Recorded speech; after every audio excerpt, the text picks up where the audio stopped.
کہ سب سے بڑی بے وفائی یہ کی کہ اللہ نے اتنی بڑی نعمت دی کہ اپنا محبوب بھی عطا فرمایا، آپ کی ایک ایک ادا بھی اب تک محفوظ ہے،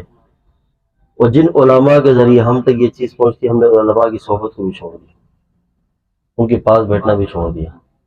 اب جس کا دل کرتا ہے اپنی مرضی سے دین سیکھ رہا ہے، جہاں سے مل رہا ہے، اور اپنا دماغ چلا رہا ہے، اور ہمیں کیا پتا کہ کوئی ہمیں صحیح بات بتا رہا نہیں بتا رہا، جو ہمیں خود شعور نہیں ہے، علم نہیں ہے۔ تو اسی لیے ہم اپنے ایمان کو اتنا ہلکا نہ سمجھیں،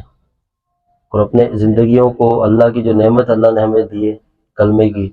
کہ ہم اس کو ایسے ضائع نہ کریں۔ یاد رکھنا، جب انسان اپنے عقیدے پہ صحیح ہوگا نا، اس عقیدے کی بنیاد سے اس کو اللہ جنت دے گا، آخرت میں کامیابی ملے گی۔ اور یہ ہم پہ وقفے وقفے سے محنت ہو رہی ہے، کبھی ہمارے عقائد پہ شک و شبہات، مسلمانوں کے اندر ایسے ایسے شک اور وسوسے رہے، ابھی ایسے ایسے عجیب عجیب لوگ آ رہے ہیں، کوئی عذاب قبر کا منکر ہے، کوئی کہتا ہے کچھ بھی نہیں ہوتا، کوئی قرآن کا منکر بن رہا ہے، کوئی رسول اللہ صلی اللہ علیہ وسلم کی رسالت، کوئی کیا یہ فضا پھیلا دی گئی۔ تو تبھی ہم اس ہر چیز سے متاثر ہو رہے ہیں کہ جب اپنے اندر ہی ایمان کی طاقت نہیں ہے، کوئی مضبوط ایمان والا وہ کیوں نہیں متاثر ہوتا؟ اور اس سے کیا نقصانات ہو سکتے ہیں کہ بھئی اللہ معاف کرے کہ اللہ ایسے ایسے لوگ ہیں جو مرتد ہو گئے، دین سے، اسلام سے نکل گئے، اتنی بات پہ ایسے ایسے لوگ ہمارے معاشرے میں موجود ہیں، ارد گرد، ایسے نہیں کہیں دور، قریب قریب میں موجود ہیں، جو آئے دن کبھی کس کی خبر آتی ہے کہ بھئی یہ بندہ یہ سوال کر رہا ہے، یہ پوچھ رہا ہے، اس کو یہ شک ہو رہا ہے، یہ کہ کوئی کہتا ہے قبر میں کوئی عذاب نہیں ہے، کوئی کہتا ہے یہ کوئی بات نہیں ہے، یہ سب کوئی فرشتے نہیں ہوتے، اپنی مرضی سے جیو، ایک بار پیدا ہوگا پھر کوئی پیدا، یہ مسلمان یہ باتیں کر رہے ہیں۔ تو ہم اپنا ایمان بھی بچائیں، اپنی نسلوں کا ایمان بھی بچائیں، اور اس کی سب سے بڑی جو وجہ ہے اس کمزوری کی، وہ ہے صحبت۔ جب علماء کی صحبت چھوڑ دیں گے اور دینی ماحول سے کٹ جائیں گے، اور دین کو اس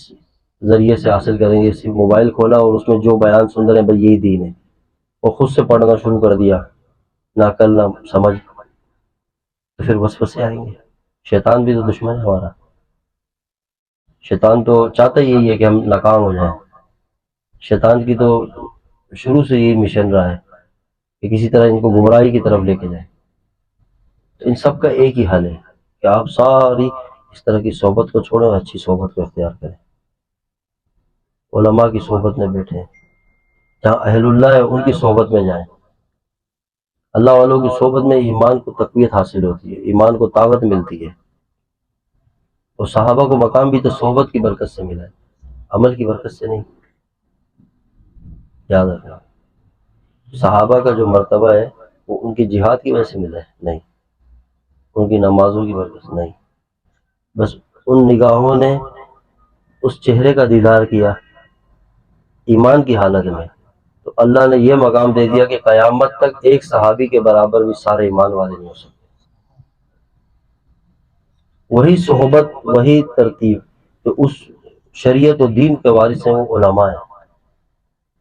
انہی علماء سے ہمیں بیزار کرنے کے لیے اس طرح کے لوگ بیٹھ گئے،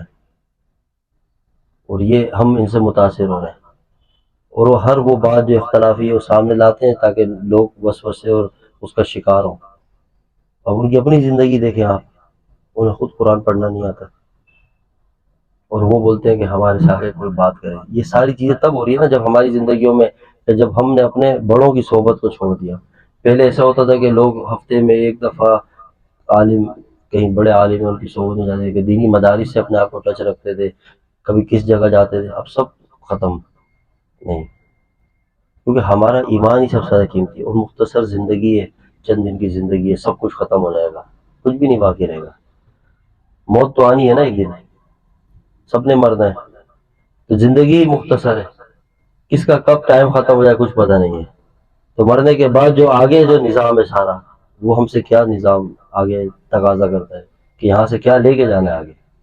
اس کی فکر کریں۔ جو دنیا کی ضروریات ہے وہ ضرورت تک رکھیں، اپنے ایمان کو محفوظ رکھیں۔ یہ وار کرتا ہے شیطان، پھر آخر میں ایک اور وار کرتا ہے، پھر جب مرنے لگتا ہے تب آخری اپنا وار کر دیتا ہے۔ ایسے ایسے لوگ ہیں جو دنیا میں ایمان والے تھے، لیکن جب دنیا سے گئے تو بغیر ایمان کے جانے، اور ہمیشہ کے لیے ناکام ہو گئے۔ آگے خربوں سال بھی نہیں کہہ سکتے ایسی زندگی آنے والی ہے، اللہ نے وہ نعمتیں رکھی ہیں۔ تو ہمیں تھوڑا سا وقت ملا ہے زندگی کا، اس کی قدر کریں، تھوڑا سا وقت ہے، اس کو قیمتی بنائیں۔